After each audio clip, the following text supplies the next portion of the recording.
Chini ya uongozi wa Rais Uhuru Kenyatta, uwekezaji mwafaka umefanywa katika ukarabati na ujenzi wa viwanja vya ndege nchini tangu mwaka wa 2013.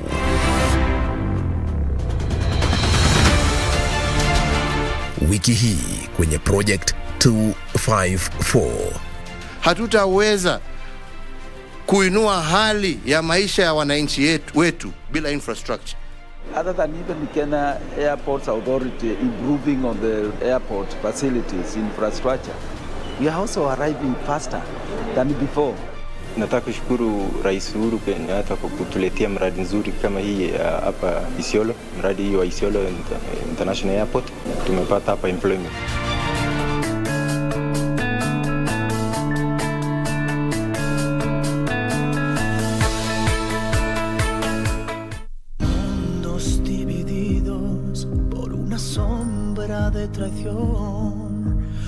I cannot do anything to stop those three. If they find out the truth, they'll come not just after me, but also after you. Renata is what?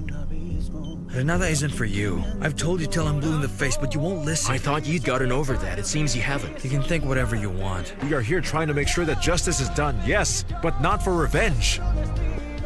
I want to divorce your father. Mariela! No! Mariela! Mariela! Lying heart.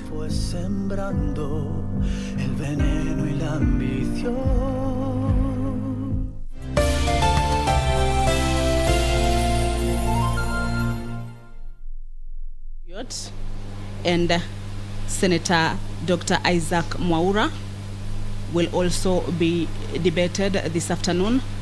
It is a resumption of debate that was interrupted on Thursday, 10th of March 2022. Again, there will be division on this particular bill. Of course, all these bills that will seek members to go into division will be subject to the quorum of the House, whether members will be making the requisite quorum to go into division or not. This particular bill proposes to impose obligations on each level of government to address the socio-economic needs of persons with disability. The bill also proposes to bestow upon the County Executive Committee member for the time being in charge of matters relating to persons with disability the responsibility to advise on and put in place measures to ensure the socio-economic development of persons with disability in the county. This bill also seeks to align the Persons with Disability Act 2003 with the Constitution. Further, the bill proposes to review the membership of the National Council for Persons with Disability to include a nominee of the Council of the County Governors in order to make the workings of the Council more efficient and representative.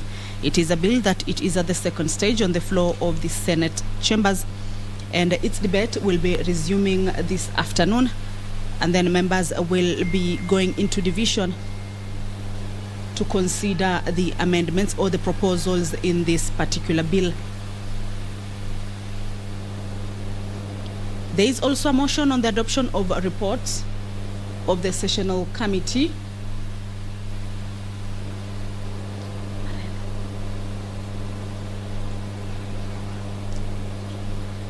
Honorable Margaret Kamar has stepped into the chambers of the Senate. She will be overseeing this afternoon session. I will now hand you over for the live broadcast. Good afternoon.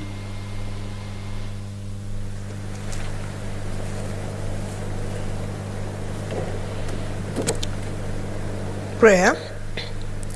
Almighty God, we beseech you to behold with your abundant favor and blessings as your servants whom you have been pleased to call to leadership positions in this republic.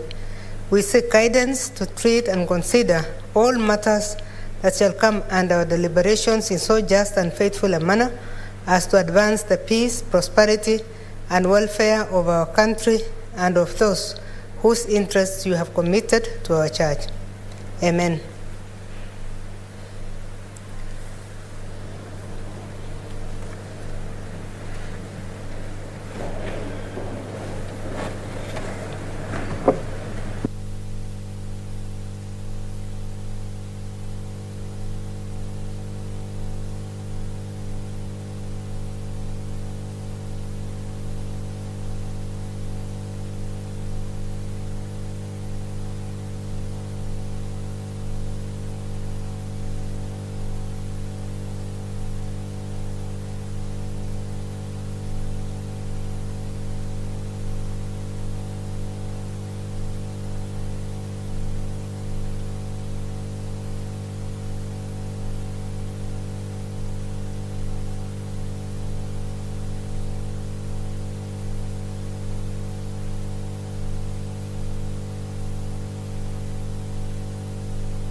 Order number 1, administration of oath. Order number 2, communication from the chair. Order number 3, messages. Order number 4, petitions.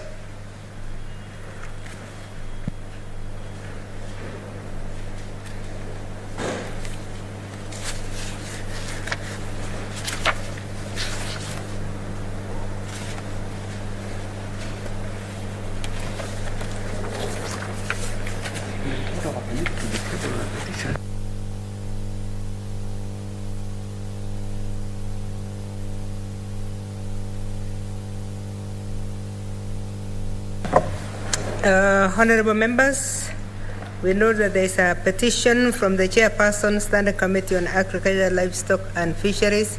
He is not here yet, so I'll defer it to a later time. Next order. Order number 5, papers. Leader of majority.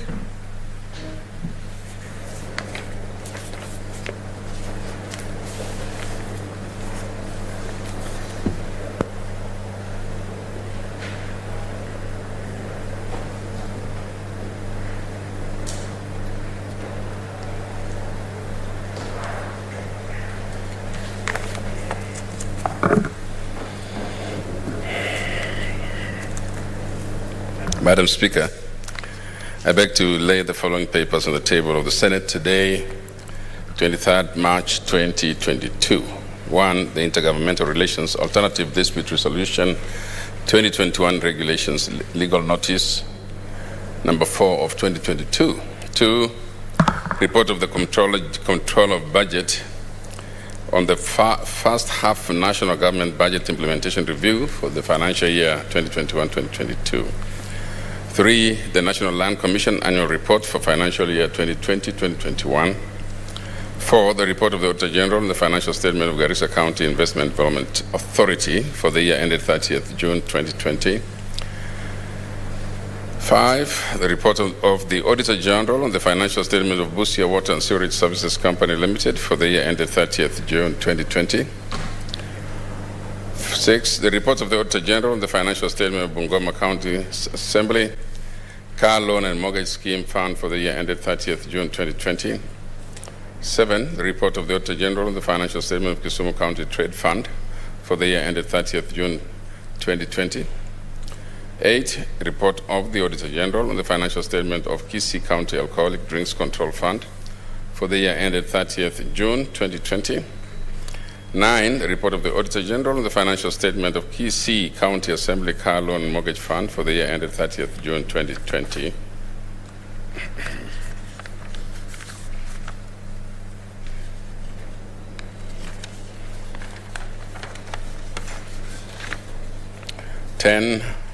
Report of the Auditor General on the financial statement of Kisii County Executive Car Loan and Mortgage Fund for the year ended 30th June 2020. 11. Report of the Auditor General on the financial statement of Kisii County Teaching and Referral Hospital for the year ended 30th June 2020. 12. Report of the Auditor General on the financial statement of Tharaka-Nithi County Executive Municipality of Kathwana for the year ended 30th June 2020. 13. The report of the Auditor General on the financial statement of Lamu Water and Sewerage Company Limited for the year ended 30th June 2020. 14. Report of the Auditor General on the financial statement of Mandera Water and Sewerage Company Limited for the year ended 30th June 2020. 15. Report of the Auditor General on the financial statement of Kajiado County Assembly Car Loan and Mortgage Fund for the year ended 30th June 2020. 16. Report of the Auditor General on the financial statement of County Assembly of Nakuru Car Loan and Mortgage Fund for the year ended 30th June 2014.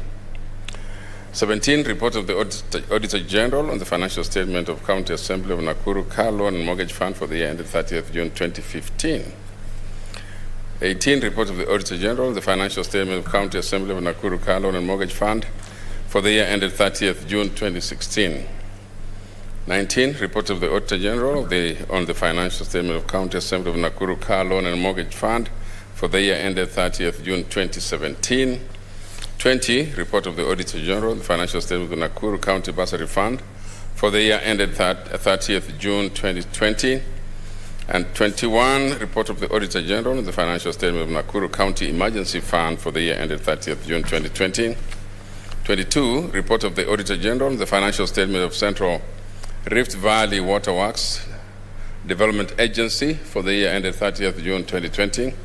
23, report of the Auditor General, the financial statement of Baringo County Elderly and Persons with Disability Fund for the year ended 30th June 2020. 24, report of the Auditor General, the financial statement of Baringo County Elderly and Persons with that was 2016. I'll go over 23, Madam Speaker. Report of the Auditor General on the financial statement of Baringo County Elderly and Persons with Disability Fund for the year ended 30th June 2016. 24, report of the Auditor General on the financial statement of Baringo County Elderly and Persons with Disability Fund for the year ended 30th June 2017. 25, report of the Auditor General on the financial statement of Baringo County Elderly and Persons with Disability Fund for the year ended 30th June 2018. 26, report of the Auditor General on the financial statement of Baringo County Elderly and Persons Living with Disability Fund for the year ended 30th June 2019.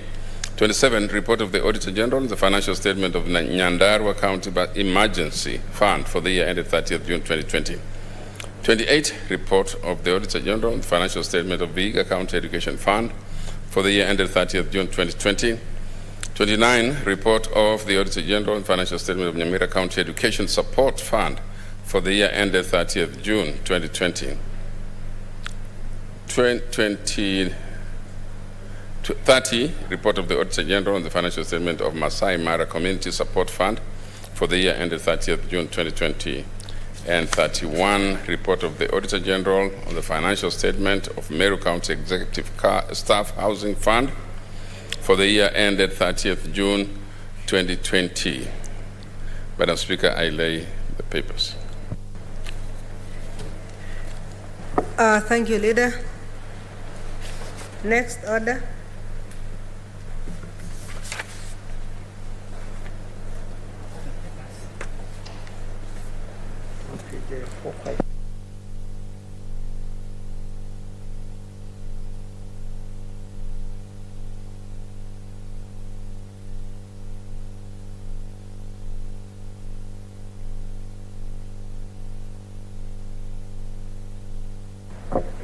Honorable Senators, if you check your order paper, we have a report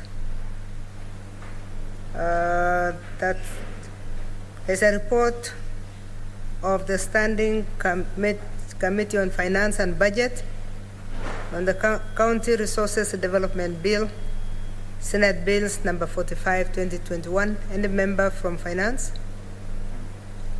To table? Yes. Senator Faria.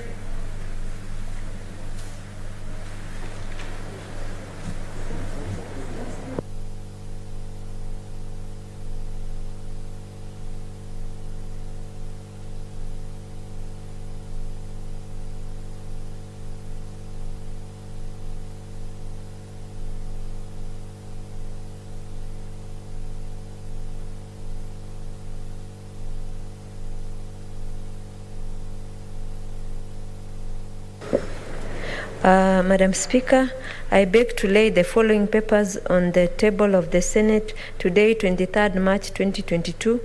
The report of Standing Committee on Finance and Budget on the County Resource Development Bill, Senate Bill number 45 of 2021. Report of the Standing Committee on Finance and Budget on the Division of Revenue Bill, National Assembly Bill number 8 of 2022. Thank you. Thank you, Senator. You have actually laid both papers that were required of your committee. The other committee is the chairperson of the Standing Committee on Agriculture, Livestock and Fisheries. Report of the Standing Committee on Agriculture, Livestock and Fisheries on the Irrigation Amendment Bill, National Assembly Bills number 12 of 2021. Do we have the chair or a member of the committee on agriculture, livestock, and fisheries.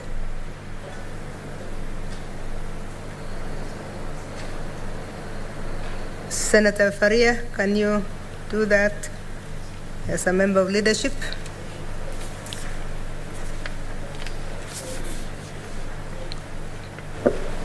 Madam Speaker, I beg to lay the following paper on the table of the Senate today, 23rd March 2022. Report of the Standing Committee on Agriculture, Livestock and Fisheries on the Irrigation Amendment Bill, National Assembly Bill number 12 of 2021. Thank you. Thank you, Senator Faria. Next.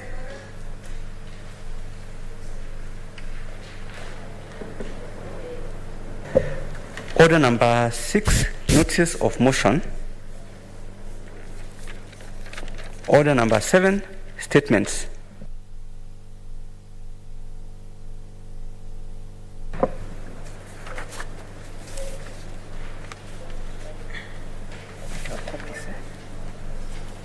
Copies of statements. They are not in Yes. order.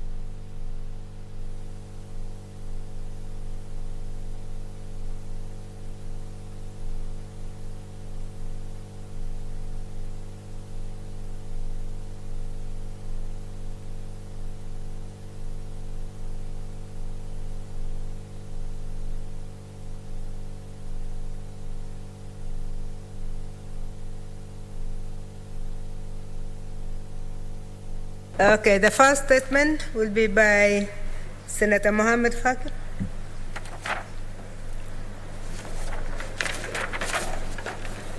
Asante Mheshimiwa Spika kwa kunipa fursa hii.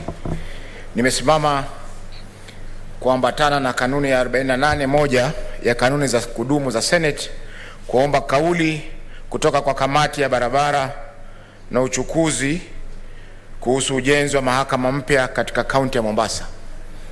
Mheshimiwa Spika, katika kauli hiyo kamati inapaswa kuangazia yafuatayo: kueleza kilichosababisha jumba hilo la mahakama kuwa na nyufa hata kabla ya kukabidhiwa rasmi kwa tume ya mahakama nchini. Pili, kueleza aliyepewa kandarasi hiyo ya ujenzi huo na sababu za kutokuwa na usimamizi wa kisawasawa kwa kandarasi hiyo. Tatu, Mheshimiwa Spika, kueleza iwapo jengo hilo limeidhinishwa rasmi na kaunti ili hali usalama wa watumizi wa jumba hilo haujahakikishiwa. Na nne, kutaja hatua zitakazochukuliwa na serikali kuu kuhakikisha kuwa jumba hilo ni salama kwa matumizi ya maelfu ya wananchi ambao wengi wao hutegemea jumba hilo kutafuta haki wanapodhulumiwa. Mheshimiwa Spika, jumba hili lina historia kidogo kwa sababu ile ardhi wakati fulani ilikuwa imenyakuliwa na mwekezaji wa kibinafsi, na mimi binafsi pamoja na mawakili wenzangu tulienda mahakamani tukahakikisha kwamba ardhi hiyo imerejea kuwa ya mahakama.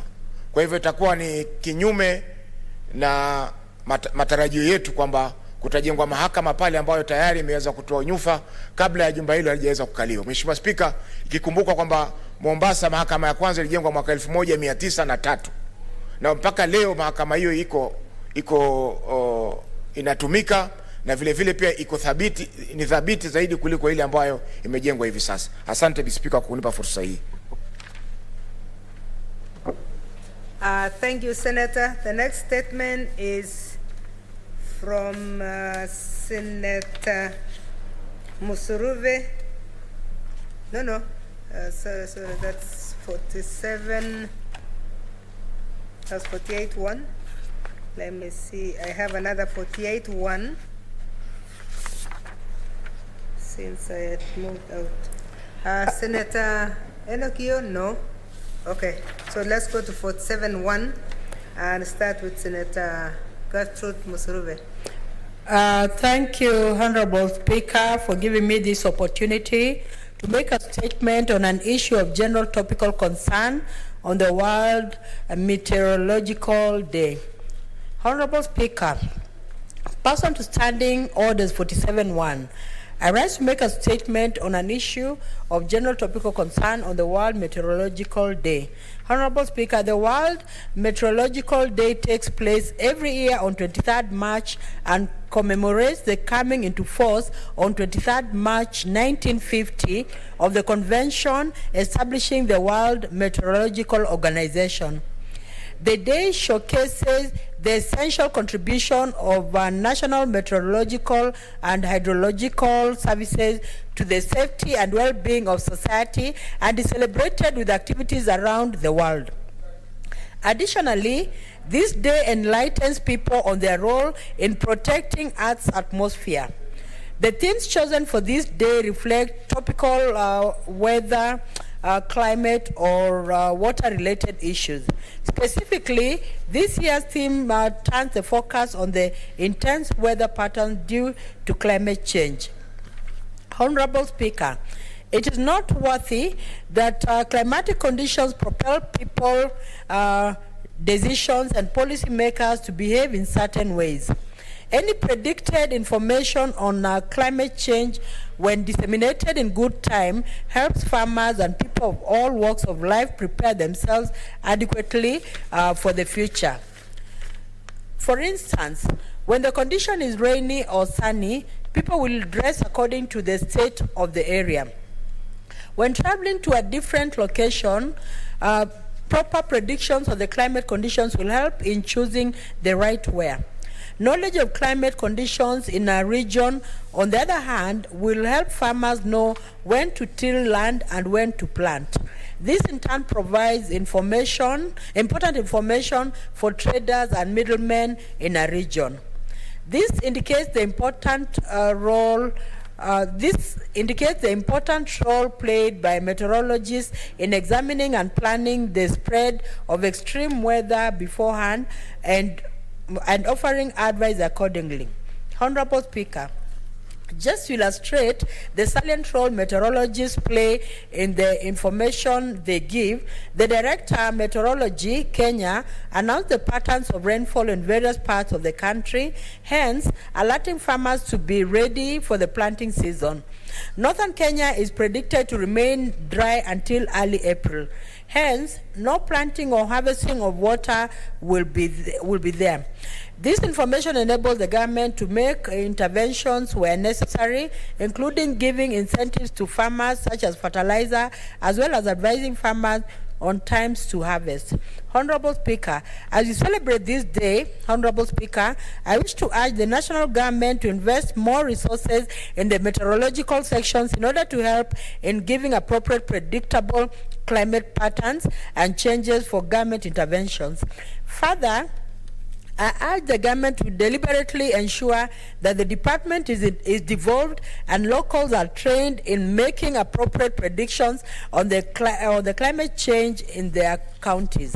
Honorable Speaker, in conclusion, I also urge county governments to take necessary measures towards the weather predictions to avoid any form of predictable disaster that may retrogress the economy of people in a certain region. Additionally, I also urge universities to consider the inclusion of climate change as a core unit in the curriculum of colleges and universities, which would be useful in disseminating information on climate change effectively. Thank you, Honorable Speaker.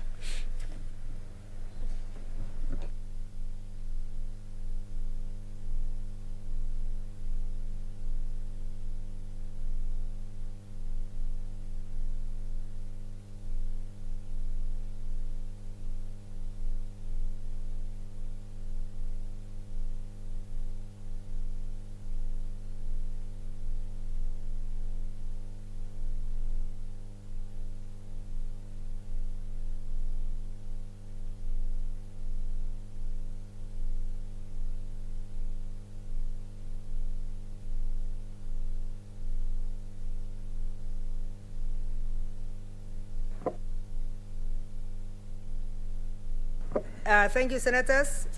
We do not see Senator Wambua online, so we'll skip his statement. Actually,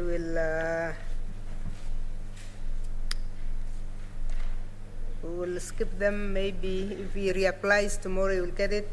There was another statement from Senator Naomi Shionga. Naomi Shionga is not in the house and she's not online. So again, we'll drop it until they reapply. So, Honorable Senators, next order.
Honorable Senators, we are going into division and we are looking for the whips to tell us whether we are ready for that, both online and in the House.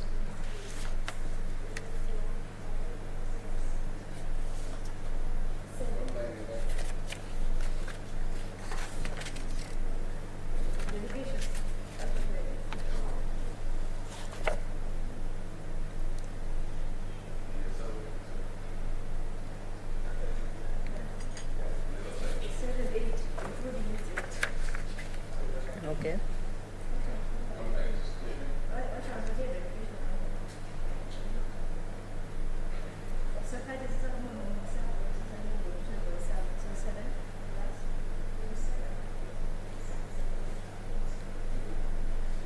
So that's tough.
Senate Deputy Speaker, Honorable Professor Margaret Kamara, has just ordered that the quorum of the House be checked. The members are about to go into division. There are a number of bills on the order paper this afternoon that members will be expected to go into division. But again, this will be subject to the quorum of the House, whether members will be able to achieve the quorum of the House of 15 members to be able to achieve this particular business on the order paper. The Division of Revenue Bill, National Assembly Bill number 8 of 2022, tabled by the Senate Majority Leader, which was debated on the Tuesday of 22nd March in the afternoon sitting, was interrupted, and there will be resumption of that debate this afternoon. But again, members will be expected to go into division and take a vote on this bill. There are a number of issues that members raised on that particular bill, especially the amount of money that is expected, or rather that is set to go to the counties, the 370 billion. Number 9, number 10, number 11, number 12, number 13, number 14, number 15, number 16. All those are deferred. Next order. Order number 17, the Election Campaign Financing Amendment Bill, Senate Bills number 51 of 2021, second reading. Senator Ledama Olekina. Thank you, Madam Speaker. Madam Speaker, I rise to move that the Elections Campaign Finance Amendment Bill be now read the second time. Madam Speaker, elections in this country are matters of national interest. They're matters of not only national interest, but global interest. How we finance elections in this country is something which dictates whether a country is going to be held hostage or a country is going to be independent, and the citizens and also global leaders respect its sovereignty. Madam Speaker, when you read the Elections Campaign Financing Act as it is one that tends to make it very difficult for candidates in any election to be able to carry out their financing in a more sober and accountable manner, and make it very difficult for even the Auditor General or the Election Commission to be able to carry out their work. Madam Speaker, the amendments that I'm proposing today will bring in discipline, will also bring in accountability, and will also be able to protect the integrity of this country from money laundering. Madam Speaker, these amendments that I'm proposing today will make it easy for anyone to be able to run a campaign and not have to be born from wealth or from richness. Madam Speaker, if you read the Elections Campaign Financing Act as it is, it calls for the Auditor General to audit every single candidate in this country. Where they get their money, who financed them. And that is, you know very well that even in this House, we have got accounts for the 47 counties that have yet to be considered by this House. And the auditor is still lagging behind. So will the auditor now stop auditing companies, auditing counties, and then start auditing each and every candidate? So I'll go straight to the point, because I do not wish to belabor on this matter, because these are very, very simple issues that I believe that my colleagues, once they go through them, they'll be able to support. The object of this act, Madam Speaker, is to make provision for the Commission, which is the Electoral Commission, to regulate the amount of money that may be spent on or behalf of a candidate. A candidate or a political party in respect of any election, Madam Speaker, Madam Speaker, I'll skim through because of time and raise the issues that have proposed that we do away with. One, if you look at Section 2 of the Elections Campaign Financing Act, in the Act it is referred to as a principal act. We want to amend it by deleting the following items. 1, expenditure account, 2, expenditure committee, and 3, expenditure report. Madam Speaker, today, if you look at a lot of state agencies that requires private entities to report to them, they don't require you to submit to them audited financial statement. They require you to submit to them quarterly reports on where you get your money from. I'll give a very good example of the, what do you call it, broadcasting, what is it called? The one you used to be chairman for? No. CCK. Yeah, the Communication Authority of Kenya. The Communication Authority of Kenya, when it repeats, it calls for reports to be given to it by every media house. It does not require them to submit an audit, or it does not require them to send the Auditor General to audit those accounts. They do it on a quarterly basis so that it encourages accountability. So some of the proposals that I'm proposing here is to allow for each political party to be able to prepare their donor list, number one, to be able to prepare their source of money, and also to be able to put in discipline such that in the event that the Electoral Commission suspect that there is some fraud somewhere, that is the only time that they can be able to call for an audit. But the way the Act is right now, Madam Speaker, it is calling for the Auditor General to audit accounts of every candidate in this country. Today we read in the news that one of the political parties has 5,700 candidates. Maybe another one will have about 6,000 candidates. So will it be humanly possible for the Auditor General, who is still lagging behind, to be able to audit over 11,000 candidates? So the proposals that I'm making is to make it simple, such that each political party will be tasked with the responsibility of ensuring that they prepare their financial statements, they also prepare their records properly, and submit them to the Electoral Commission, following, even in line with the Political Parties Act, which we recently amended, on a quarterly basis.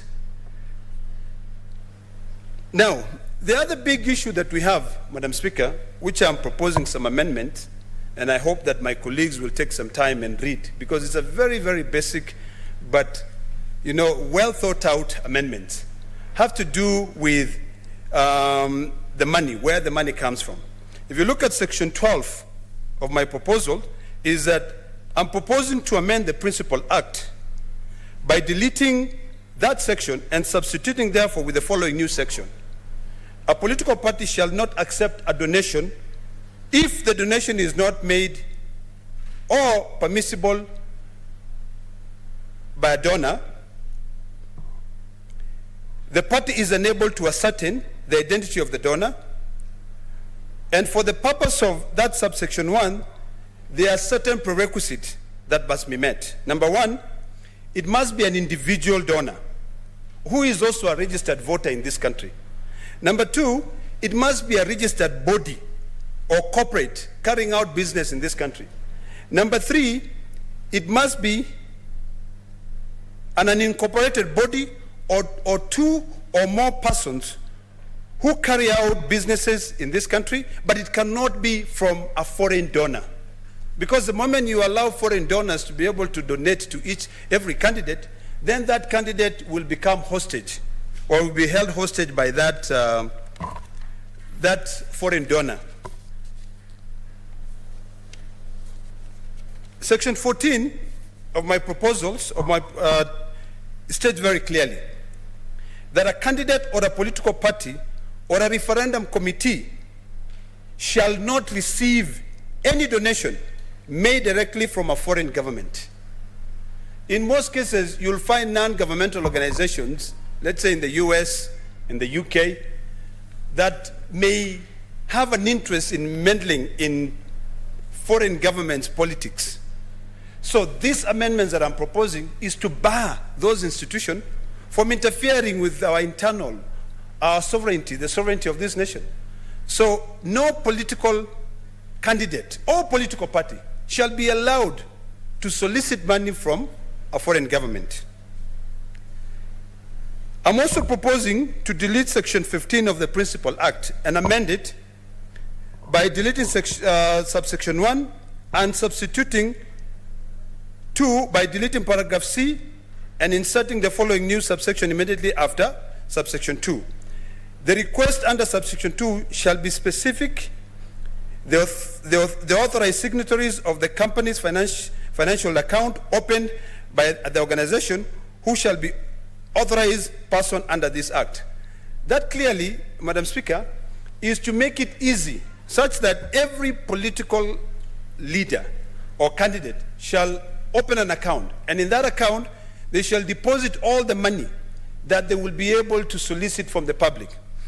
These amendments that I'm proposing also, Madam Speaker, will give the Electoral Commission, IEBC, the power to be able to set limits as how much an MCA can be able to fundraise, how much an MP can be able to fundraise, and also how much a presidential or a senator or a gubernatorial candidate can be able to fundraise. And that money must be deposited in that account. So this new amendment that I'm proposing there actually ensures a fiduciary duty, or rather responsibility, in the part of the committee that manages those funds. I'd already spoken about keeping records safe and making sure that they return to the election body, and that most importantly, it will not be a requirement. The way it is right now in the Act is that the Auditor General is required to audit each and every candidate. It's a very, very tedious exercise, Madam Speaker. Finally, Madam Speaker, because I want to be very, very brief, is that having produced a section that says a political party that does not intend to have a candidate for a particular general election need not make any reports under this section. Because you'll find that we have about almost 200 political parties. There are political parties which are just out there by name. But the way the Act is right now, Madam Speaker, even if they don't have a single candidate, they are supposed to prepare financial documents, you know, and take them to the Electoral Commission. In this proposal that I'm proposing here today, Madam Speaker, they need not to do that. You know, they can continue enjoying the name that they are a political party and hold offices. And it's not a must that they, in this era where we are forming coalitions, for them to have any candidates. So they need not to be held responsible in terms of keeping records. Keeping records in any company, Madam Speaker, requires a treasury, requires a secretary, requires a committee or a management committee. In the amendments that I'm proposing, these three individuals will work hand in hand to ensure that the affairs of that political party or all the candidates are set in a way that we will encourage accountability in this country. Madam Speaker, with those few remarks, I beg to move and request the Majority Leader to second. Thank you, Senator. Senator Bogisho.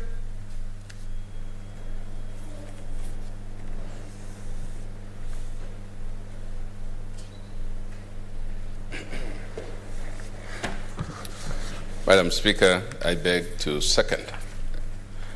Madam Speaker, this is one in a series of bills that have come to this House seeking to deal directly with the elections and the Elections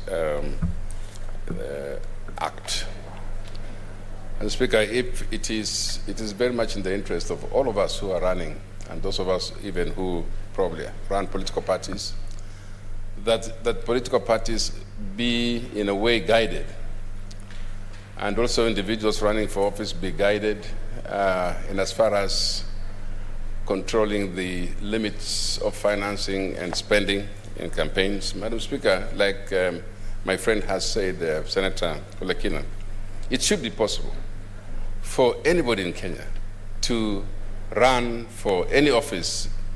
But right now, it looks like you must be very wealthy in order to run.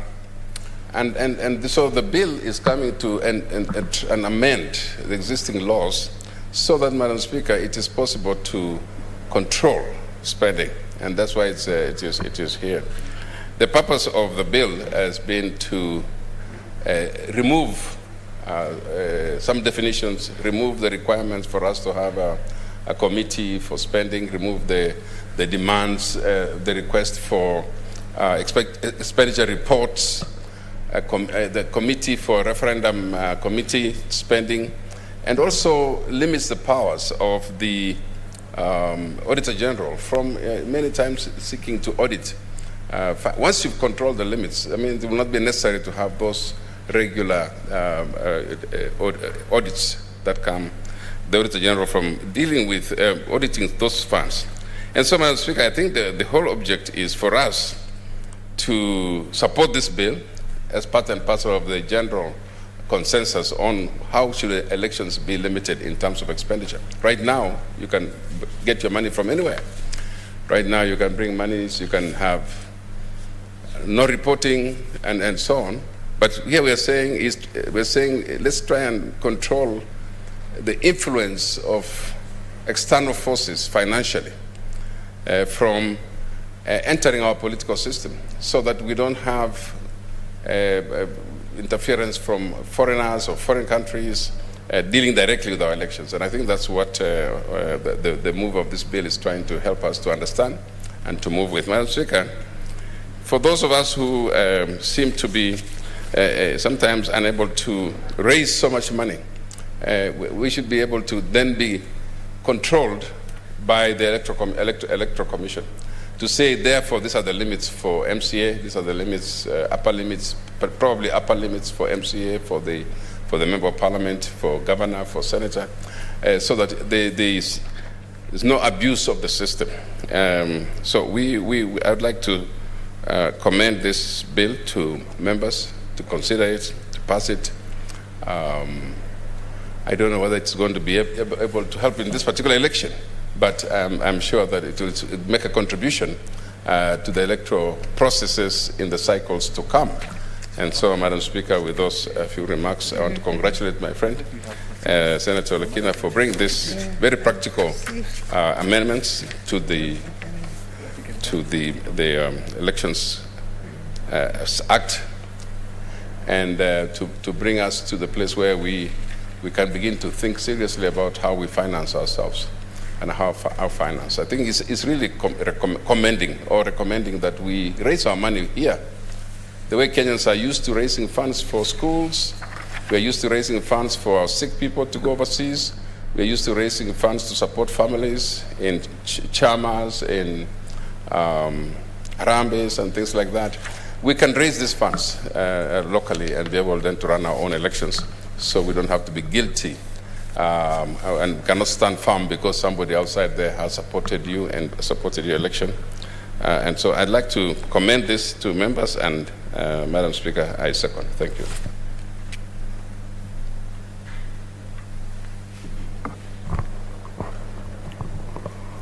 Honorable Senators, I now propose the question that the Election Campaign Financing Amendment Bill, Senate Bills number 51 of 2021, be read a second time.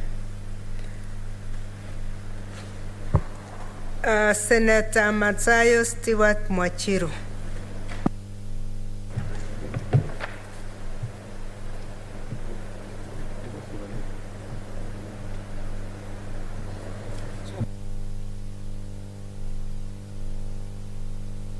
Are you ready, or I go to Senator Haji first?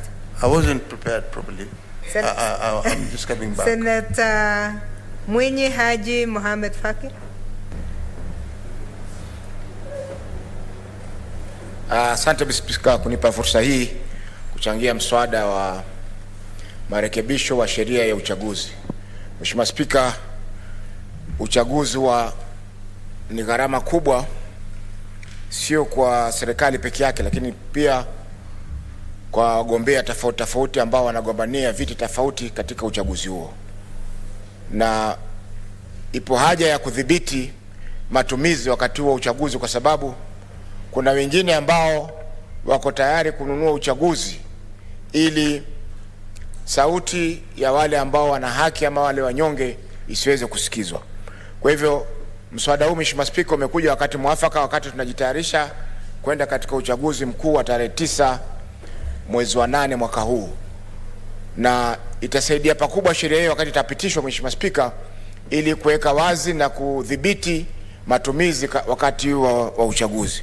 Mheshimiwa Spika, tumeona kwamba sheria iliyoko sasa ina mapungufu fulani, kwa sababu ni vigumu kwa mkaguzi mkuu wa hesabu za serikali kuweza kuwakagua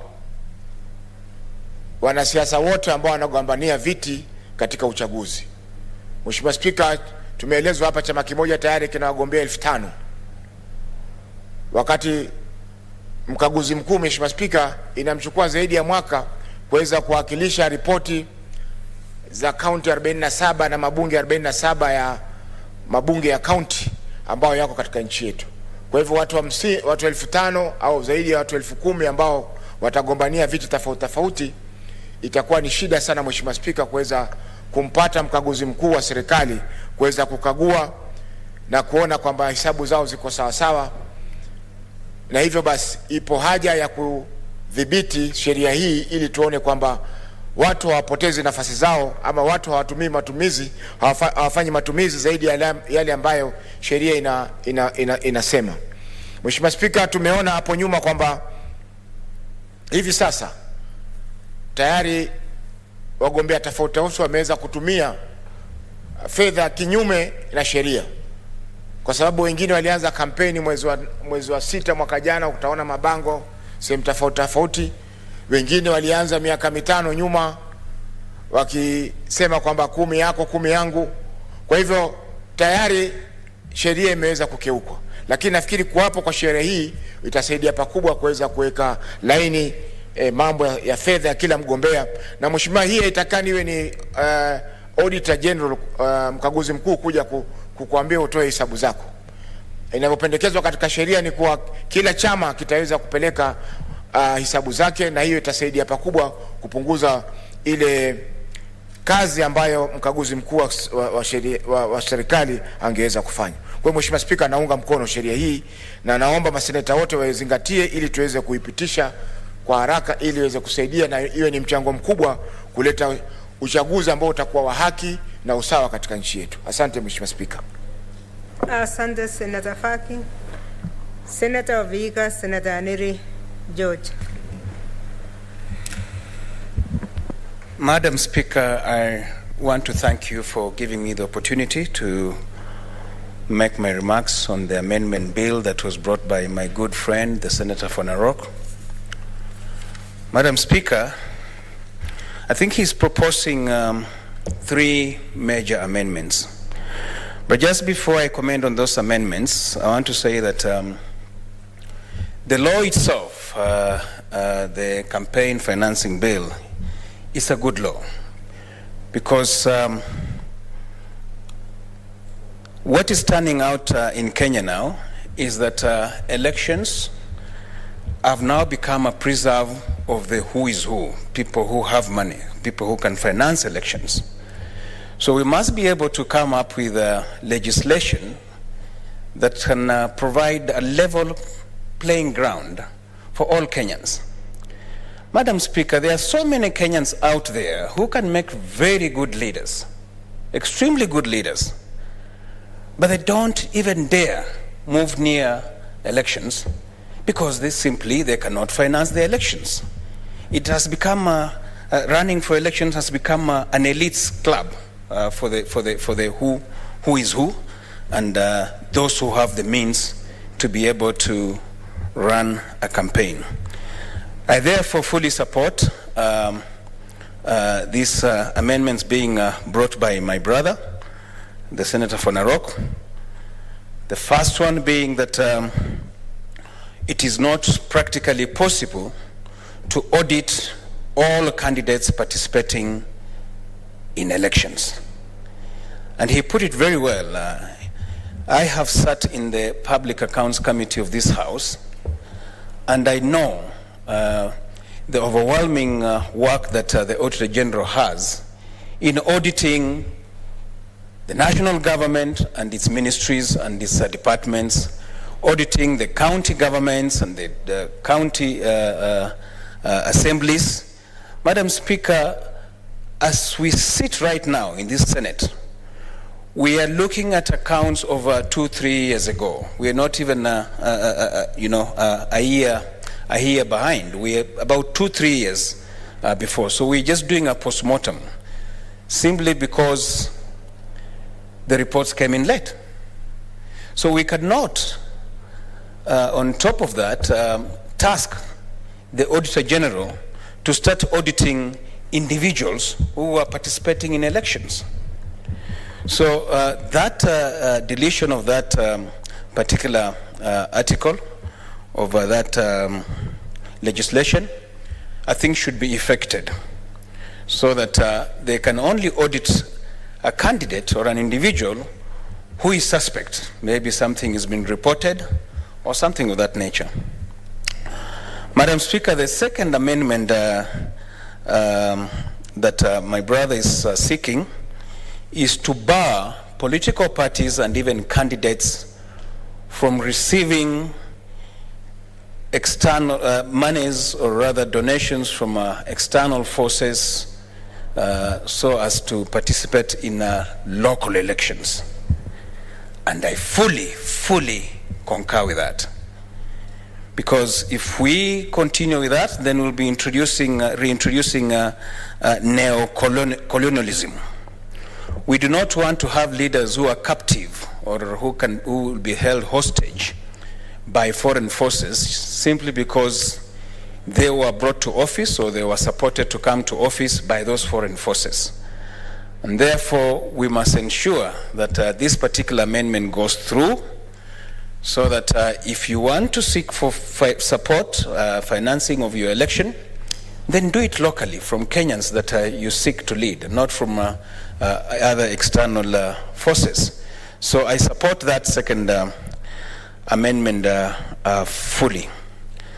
And if I got him right, the third proposal was that only political parties participating in elections should be subjected to submitting their financial records and financial reports to the registrar. Is it to the registrar? Yes. To the registrar of political parties. Yes, indeed, we know that the purposes of forming political parties, the main purpose, of course, is ascending to power and seeking power through those political parties. There are those briefcase political parties, people who registered parties just for speculations. Maybe even as we effect this amendment that my brother is proposing, that is the only one that I didn't fully support, because I think some political parties can be formed maybe even for money laundering.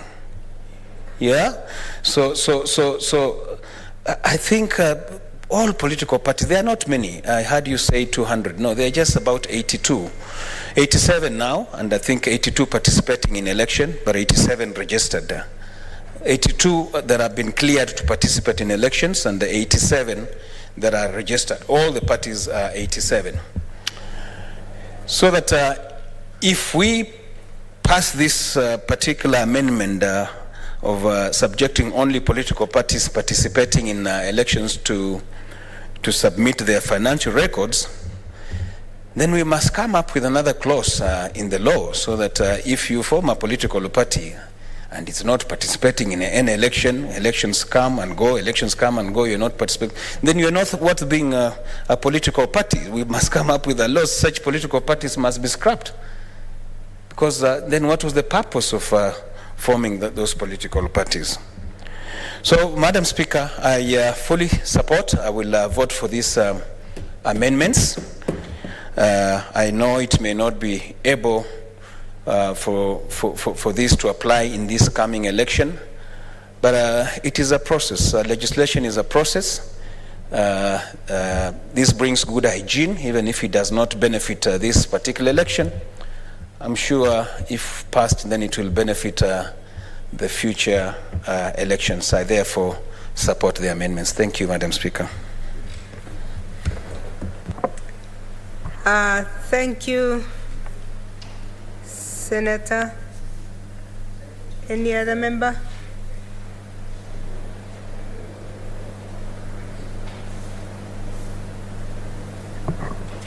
I don't see any other member. So because the amendments are as few as the members who have contributed, I would like to allow the mover to respond. Straightforward and very clear amendments. Thank you, Madam Speaker. Let me begin by thanking my two honorable colleagues, Senator from Mombasa, Senator Faki, for supporting these amendments, Senator Haniri for demystifying what these amendments are for. And I want to say I thank them so much, because what we seek to do here is to come up with legislations for posterity.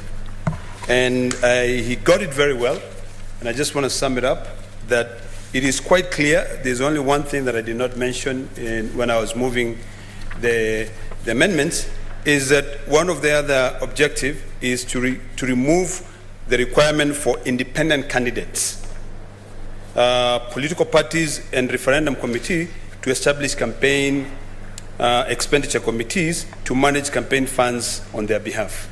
This was a very, very tedious requirement that required you to nominate. If it was a political party, you'd be required by the governing council to nominate a body that manages the finances. And if you're an independent candidate, you now go set up this expenditure committee for them to be able to manage all the finances. This is very tedious, and it bars a lot of people, because not everyone would like to act in a sort of like an in-kind, to offer in-kind services or voluntary services or basis.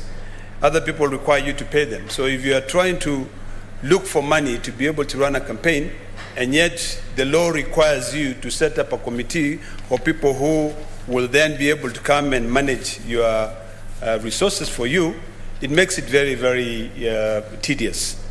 So, Madam Speaker, I'm very grateful for the comments that were made by Senator Haniri, and I just wanted to clarify on the requirements of political party that does not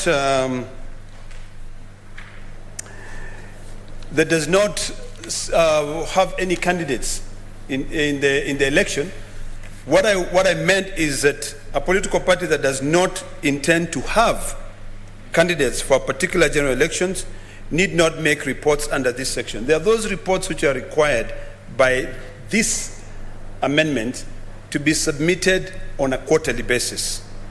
If you look at section 27A of my proposed amendment, it says the treasurer of the political party shall prepare and submit to the commission, not to the registrar of political parties, but to the commission, which is the Independent Electoral Boundaries Commission, a report with respect to each of the following periods: January to March, April to June, July to September, October to December. And despite subsection 1, during a general election period, every political party participating in an election shall prepare a report under this subsection in respect to every 30 days commencing from the date of publication of a notice by the Commission for the general elections and ending on the date of gazettement of the general elections or the results. So, Madam Speaker, that is a requirement which I saw it being very tedious. If you own a political party, but because of this realignment that we have currently, you don't end up sponsoring any candidate, but then the Act still requires you to submit monthly report, quarterly report. So that is the point that I wanted to clarify. So, Madam Speaker, I do hope that my colleagues will be able to support this so that it can become neat. And I thank my colleagues because they reiterated the point that I raised earlier on on the importance of creating a level playing field when it comes to all the candidates in this country. There are people who are born out of wealth. There are people who are struggling to be able to make a living, but they can make very, very good leaders. In other democracies, like I believe in the United States of America, for any amount, if you're a presidential candidate, I believe if you get a donation of about $250, it is matched dollar to dollar. So I think we need to be more progressive when it comes to the issue of financing for an election. I would hope that in future, so long as you qualify and so long as you're nominated, the party that you belong to end up funding all the activities. Because currently, people pay political parties here for you to be able to become, to be nominated. There are those who do not go through nomination, and you'll end up seeing that political parties end up making a lot of money. So that doesn't really help out. So I hope that my colleagues will support these amendments, and I truly hope that in the next coming election, because I think it will be a bit too late for them to manage this election, because if you read the Elections Campaign Act and if you go back to the tough regulations and guidelines that the Electoral and Boundaries Commission gave when it comes to financing at this particular time, it will be a bit too late because there are timelines which are there. So we want to be able to remove those timelines and make it possible for future elections for anyone to be able to carry out a campaign, receive the little money they can receive, and go out there and seek the mandate. But I will take the comments which were made by my dear brother, Senator Haneri, very seriously, and see how we can be able to tweak that, maybe at the committee stage amendments, to see how it can be in line. Because the issue of accountability is very, very important. So, Madam Speaker, I beg to reply.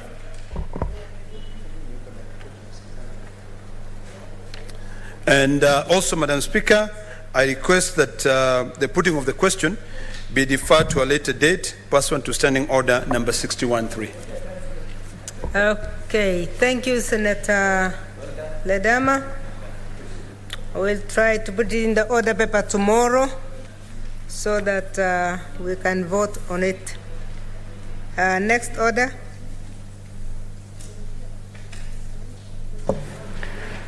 Order number 18, the Cotton Industry Development Bill, Senate Bills number 55 of 2021, second reading. Chair of the committee or a member? No, we don't have. So we skip that. Next order. Order number 19, the Employment Amendment Bill, Senate Bills number 54 of 2021, second reading. We don't see Senator Samson Cherargei, both online and in the House. So we again drop that. Next order. Order number 20, motion, adoption of the report of the Standing Committee on Health on the special audit report on utilization of COVID-19 funds by 28 county governments.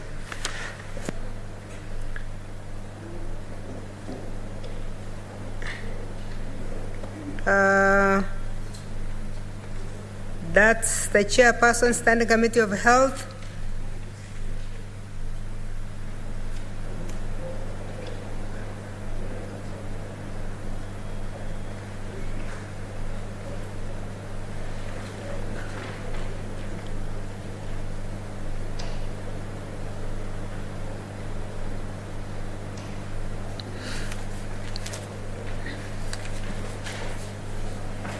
Senator Ledama Olekina, please move as a member of the committee. Thank you, Madam Speaker. Madam Speaker, I beg to move that the Senate adopt the report of the Standing Committee on Health on the special audit report on utilization of COVID-19 funds by 28 county governments laid on the table of the Senate on Wednesday, 9th February 2022. Madam Speaker, COVID taught us a lot of lessons. COVID brought down not only the economy of Kenya, but the procuring entity of the government, which is KEMSA, because sometimes when a pandemic hits us, people, instead of finding a way to come out of that pandemic, they become creative. And this, Madam Speaker, was not only in the 28 county governments that we invited for them to be able to give us a report following the Auditor General report on those counties and how they spend the money, but this is actually a problem globally. Madam Speaker, we had a chance of going through and sitting down with county governors from the county government of Isiolo, Kakamega, Kisumu, Laikipia, Mandera, Marsabit, Nakuru, Narok, Nyandarua, Samburu, Taita Taveta, Trans Nzoia, Uasin Gishu, Vihiga, Wajir, and other counties which I have not mentioned. And what was very clear, Madam Speaker, is that these county governments had enough money to be able to help the citizen of that county, or each of those counties, to be able to cope with the challenges that were brought about by COVID. Some counties, Madam Speaker, spend the money wisely to some extent. Some set up COVID centers. Some decided to improve on their facilities. But most of them, Madam Speaker, ordered supplies, yet they still had money that they could not be able to pay for.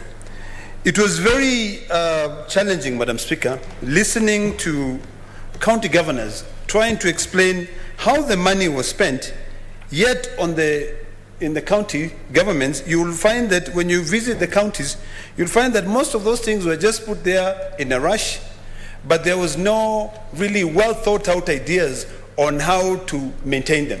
Madam Speaker, a case in point would be the issues of the sanitation booth, which were adopted by so many counties here, and yet they had not looked at the health implication of those sanitation booths, and they had also not looked at where they would be coming from and what impact they would have in the economy of that county. Because most of these booths, Madam Speaker, were bought, and when they were bought, they were leased. They were not actually bought out. Some of them were just leased, and they had to continue supplying sanitation, sanitizers. And no one really cared about how safe they were for the citizens of those counties. So some of those challenges that we saw, but the amount of money which was spent, it was not something which was fully thought out. It's just that the national government had given them enough money to build, COVID centers. Other counties had 300 beds, facilities for isolations. But continuing how those facilities will be merged in with existing health facilities was not something which was thought out, Madam Speaker. Madam Speaker, I will go quickly on some of the recommendations that we made as a committee in terms of the issue of the management of resources that are sent to the counties. Number one, Madam Speaker, the committee recommended that the National Treasury should ensure timely release of funds to county governments in line with the cash disbursement schedule approved by the Senate. The committee also further recommended that the county executive should map out revenue streams and automate revenue collection points, because this was a challenge, Madam Speaker. You've been given some money by the national government, but you're supposed to match this money with your own shareable revenue. But you'll find that the exchequer does not release money on time. So if you are building a facility for 300 beds, you end up only building the facility and not equipping it with bed. So then in that case, you don't solve the problem. So we made some of those recommendations. The other recommendation was that the county executive should strictly adhere to the budget ceiling for development and recurrent expenditure as stipulated by the Annual County Allocation Revenue Act and accounting officers must strictly adhere to section 154(1) of the PFM. I think this must be a wrong. Are you making me to become like the governor of Governor of Embu? You're giving me the wrong file, because I'm reading those ones, Madam Speaker, and they relate to the Public Accounts and Investment Committee. So I'll just be very, very brief on some of the recommendations that we came up with, although some of those recommendations that I've read out there cut across, even on this other report. One of the observations that we saw was that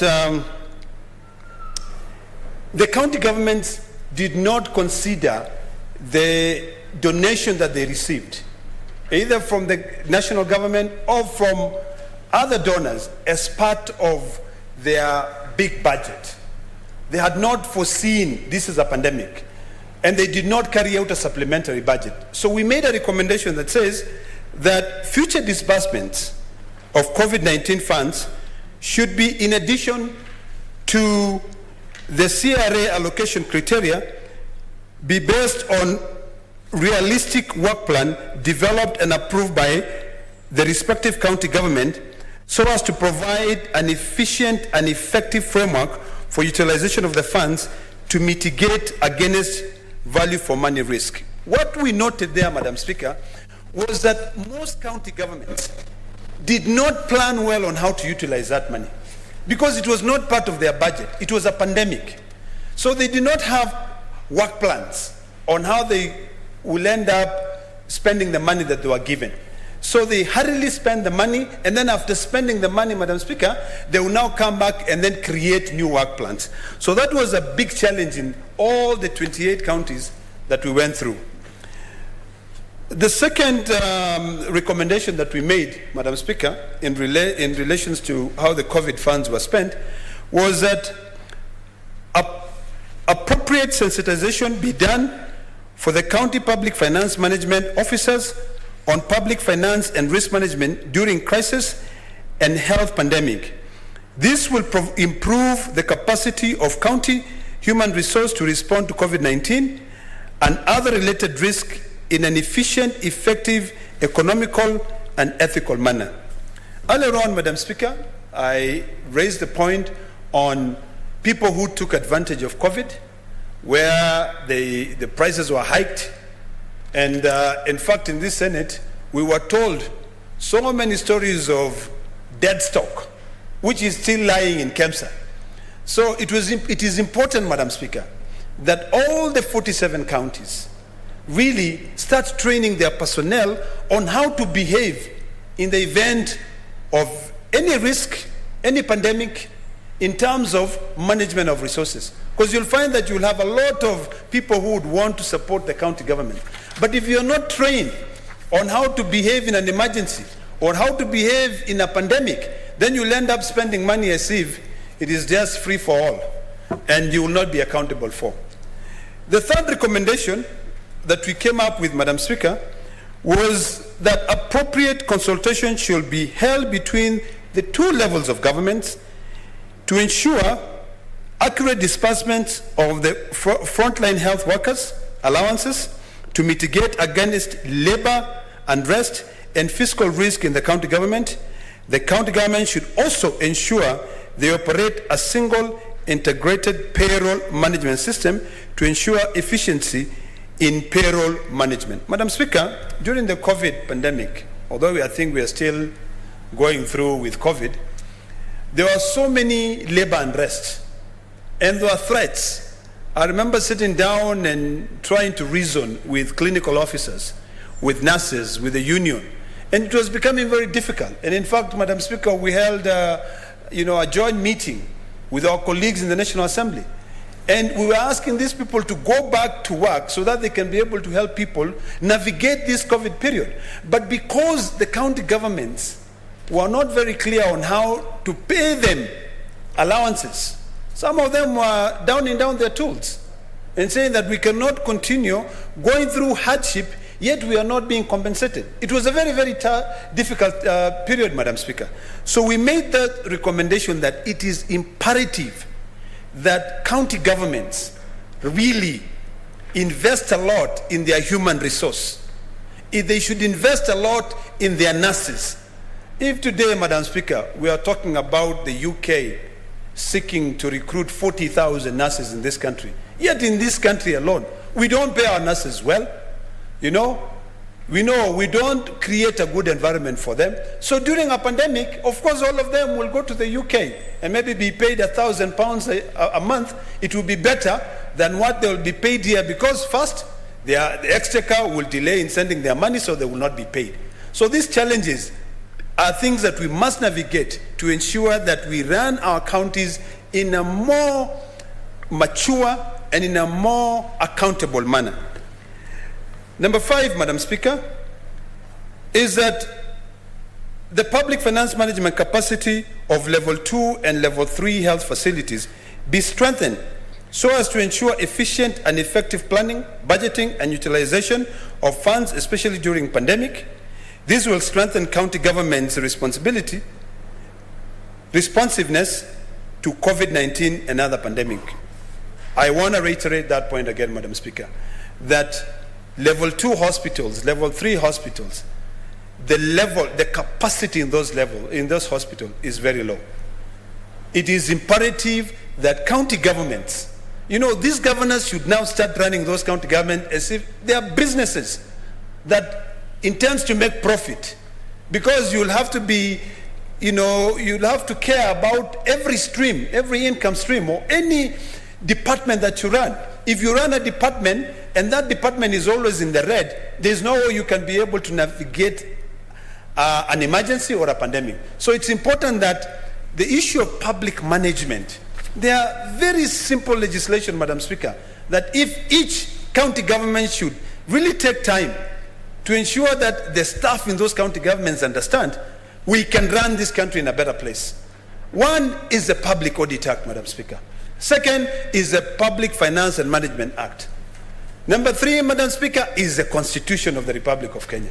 Once these officers, accounting officers who are CPAK, are conversant with what is allowed and what is not allowed by these pieces of legislation, then we can be able to see this country running in a better way. We run this country as if sometimes when you're given a department to run, you run it as if it is the beginning and the end of your world. Whatever you get, you grab as much as you can grab, and you'll not become accountable for. We noticed a lot when we went through all those audit queries which were raised by the Auditor General in relation to how the COVID funds were spent. Number 6, all county government should automate the stock management system and strengthen capacity of officers managing inventories. Madam Speaker, I don't remember whether it was Kakamega or Isiolo County, where the records of the goods which were bought from either KEMSA or donations which were given to the counties to be able to deal with the COVID pandemic, things like masks, sanitizers, the records were not kept well. So you'll find that the delivery note says we've delivered this X amount of materials, which translate to X amount of shillings. But when you go to the stores, those items never got there. So from KEMSA, they will say we've delivered. But when you go to the stores themselves, you will not find them, because either, one, the staff who work there do not know how to keep the records, or do not have a system that can be able to record what they receive. They don't know how to manage their inventory. And I remember actually one of the other recommendations, I don't know whether it has been noted here, is that this inventory management system in relation to COVID-19 or any pandemic should sort of like be centralized, such that from the dispatch, they will know Mandera received X amount, and Mandera must acknowledge for them to be able to be cleared from the system. If Mandera does not acknowledge them, let's say if KEMSA is the one which is dispatching and Mandera does not acknowledge them, then that item remains there until it is acknowledged. We are in the era of technology, Madam Speaker. A place where today when you go into a supermarket and you pick a few items, when you go to the cashier or the checkout system and you're about to leave, All they tell you is that if you want to pay by M-Pesa, give us your number. They put their number, and all of a sudden, Madam Speaker, you get a notification in your phone for you to put your password because they've already taken money. Why then can we not come up with a system that when KEMSA or any other supplier of medical equipment or anything, or drugs, once they send them, the person who received them must acknowledge that, and it shows that they were delivered. There are a lot of items which were not delivered to county governments. I don't know how they disappeared, but I really do hope that people will start treating pandemics as situations where you don't even want to steal any of that money. Number 7, Madam Speaker, that county government should, in addition to governing financial reports, generate non-financial reports on key milestones achieved in regards to the activities relating to COVID-19 pandemic. There should be an integral financial and non-financial reporting for efficiency and effective monitoring to enhance accountability and public participation in management of funds. Such report should be published for the general public scrutiny. Madam Speaker, each and every county that we went through received money from individuals.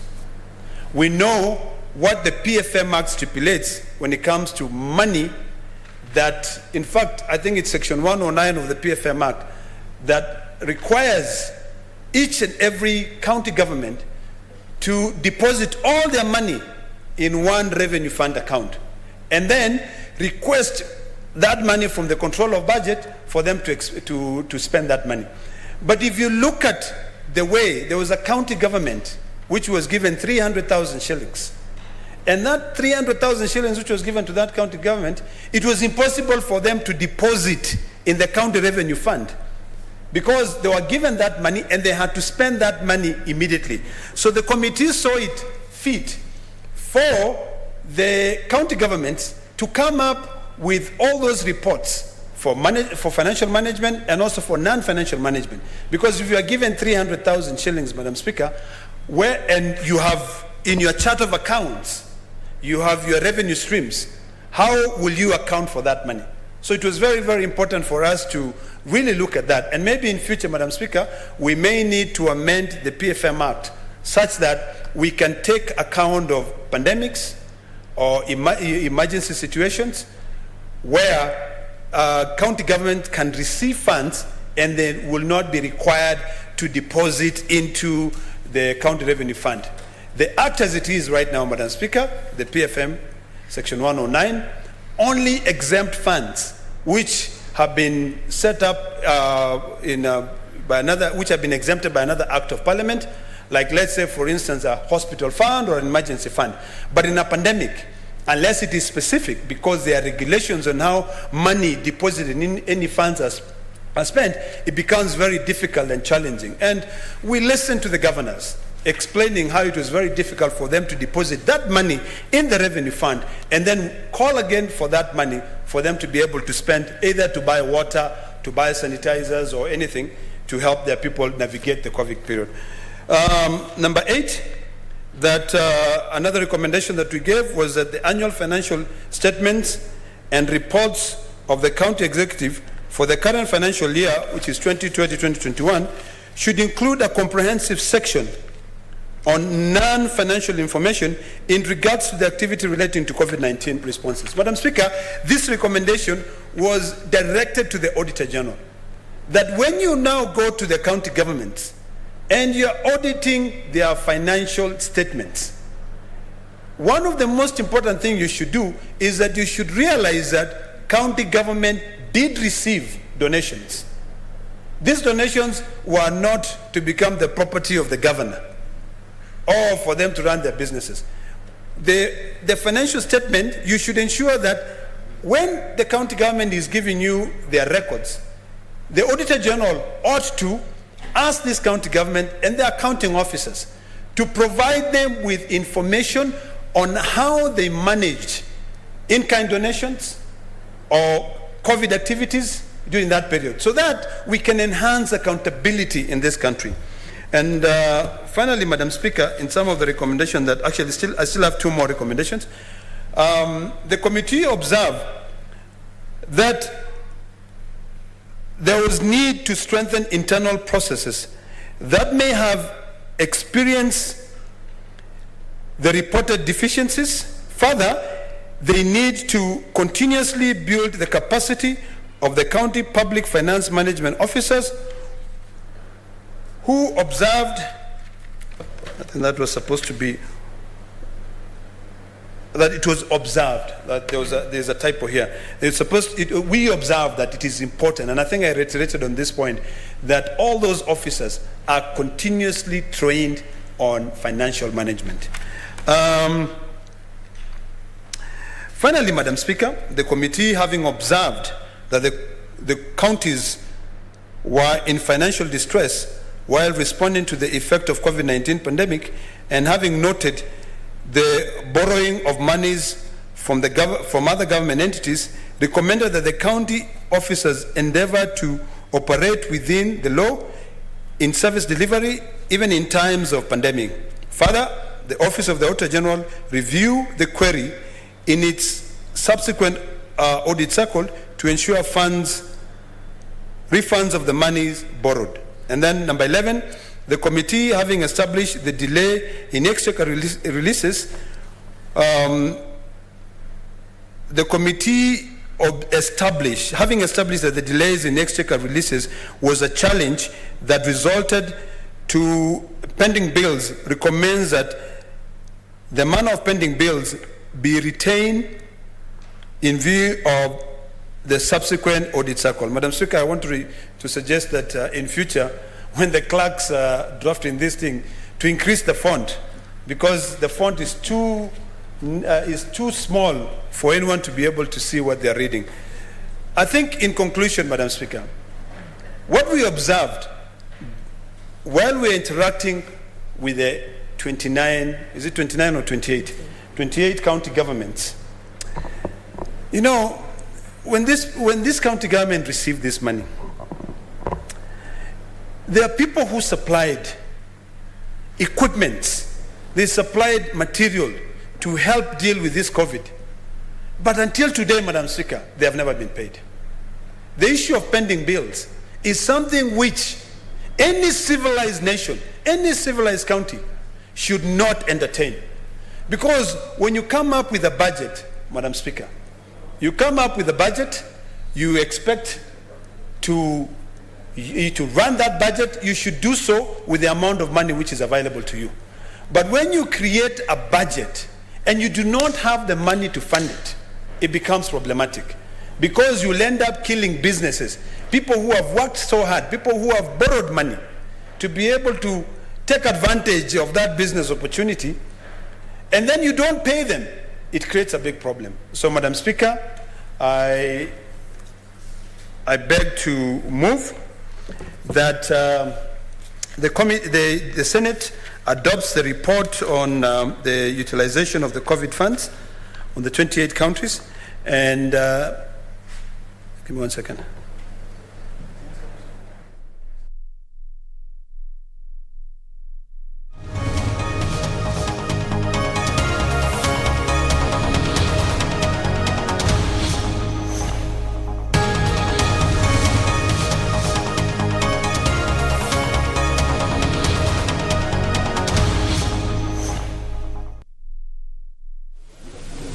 Honorable Speaker, I want to agree with you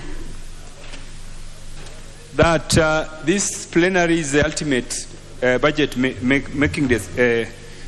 making body, and that whatever various committees have presented to us, it is this committee that takes that decision. But Chair, the member for Kikuyu has requested you to consider deferring this conversation until next time because of what has been presented today by the chair of the Budget and Planning Appropriations Committee. And Chair,